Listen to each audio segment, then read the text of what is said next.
things are going wrong, return to the pillars. That is a little nugget of wisdom that I've just come across recently. In fact, yesterday, when I was in another one of my cycles, I think a lot of people on self-improvement live that kind of way, and then they end up thinking they've got things like bipolar and whatever, which I genuinely used to think I had back in the day. I was like, man, do I have bipolar?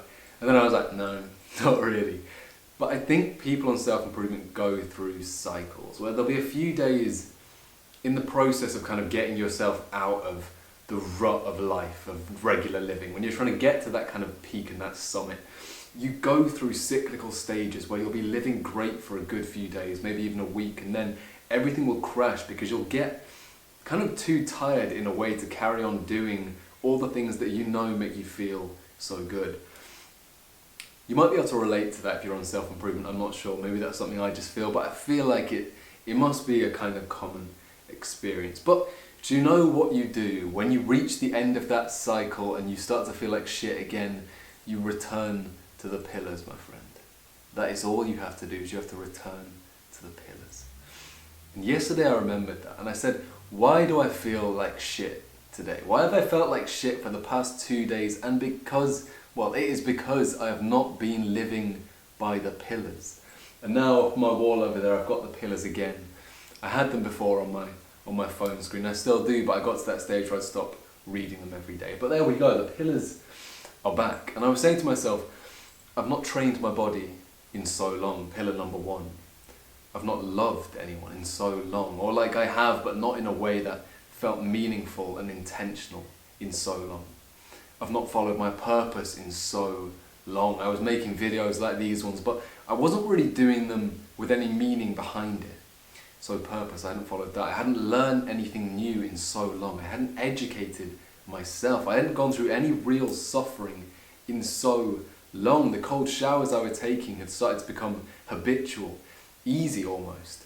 And then the final pillar, there it is over there. I hadn't breathed in so long, meditated, the process of just sitting and being with your mind for a little bit. Those are the pillars. Train, love, purpose, learn, suffer, breathe. Those are the things that you should come back to, that you must return to every time you feel like you're at the end of one of those phases of improvement. When things start to feel like they're all crashing and burning again, go back and follow the pillars. Every single day, take action towards each one of those pillars, my friend. Train your body. Go to the gym. Love. Love your fellow man. Love your woman. Love your parents. Just penetrate the world with love. Go out and fucking talk to people. Talk to the cashier at your fucking 7-Eleven or your Tesco's, or go and speak to the homeless man on the street. Talk to your girlfriend, your parents. Penetrate the world with love. It is so important. Purpose. Follow your purpose. Do something meaningful towards your purpose. Spend a few hours of your day working on the thing that you have a purpose for, rather than just spending all of your time working towards the purpose of another man. Learn. Learn something new every day. Learn. Become a scholar. Become a learner. Engage fully in the school of life. Then suffer. Every day do something difficult. I don't know what it might be. Maybe take an ice bath, a cold shower if they're still hard. Go on a run.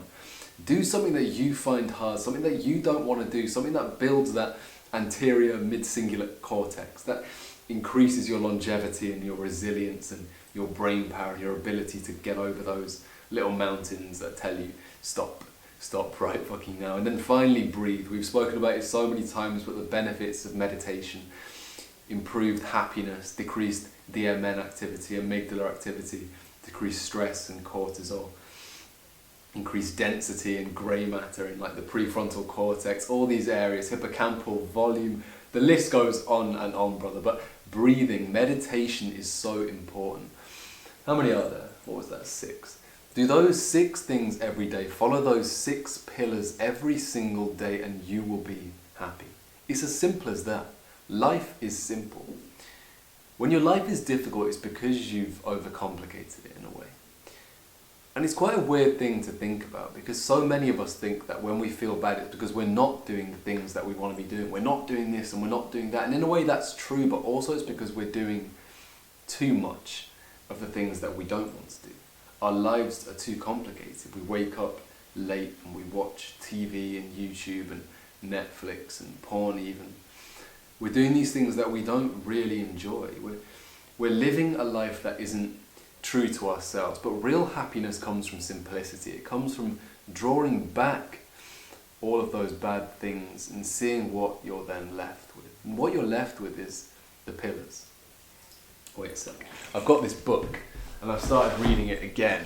Just today I restarted it. It was the Dharma Bombs. I kind of got re-inspired by that video I made, if you've not watched it, on every book I've ever read. It's a long video, I don't blame you if you've not watched it all, but the Dharma Bombs was one of the books on that list, and it reminded me how fucking much I used to adore this book. It's a Kerouac book, and he writes books about life. They're more philosophical than any self-improvement book you'll ever read, but the Dharma Bombs, it is that. It's a celebration of life and living, but simple living. There's a character in the book called Jaffe Ryder, who's based on the real-life poet Gary Snyder. He was an anarcho-primitivist poet in the 50s in America. He's still alive now, actually. I think he still writes poems. Pretty cool guy. But yeah, so he's this character in the book, this kind of behemoth, this monumental figure. And you love him because of how simply he lives, because he lives in a little wooden hut. He wakes up and he drinks his tea and he reads his scriptures and he spends his entire days studying and creating and working towards his purpose, which is poetry. He eats simply, he wears simple clothes, he doesn't spend a lot of money on frivolities and random things. He goes out into nature and hikes and walks, he has sex and he loves women, he loves other people, he's communal, he's open, he says hi and hello to everyone he passes on the street. He is a monumental character. And you can see that in so many of these monumental characters, these figures that we pick out from different bits of literature and film. If you think of any character that you truly admire, that you look up to, the likelihood is they live every single one of those 6 pillars. And you can too. Just follow those pillars, brother. Just those 6 pillars. Simplify your life. Draw back the complexity rather than adding to it. And there you go. And there you will live well. That, the more I kind of go through these cycles, is the answer I always come back to. That happiness isn't complex. It's really not complicated at all. It comes down essentially to 2 theories. Number 1 is that it's following the pillars, is doing those things, is adding those good things into your life. But number 2 is the theory of input equals output, of motions follow emotions, of taking out the bad inputs.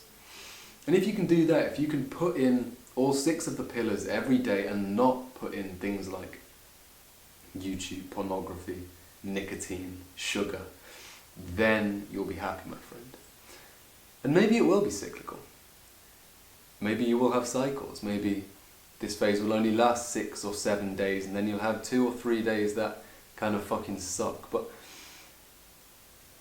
we're moving in a way where those periods are getting longer and longer, and the periods in between are becoming less of a proportion of our total lives. And one day we'll just be left with the good.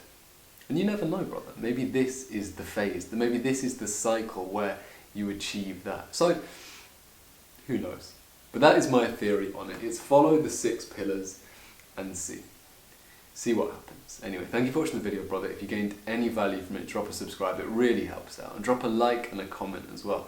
I've not really been speaking to enough of you recently. Join the Discord too, or give me a one-on-one call. They're completely free. But I'll see you tomorrow, brother. Manifest excellence. I'm so proud of you. Goodbye.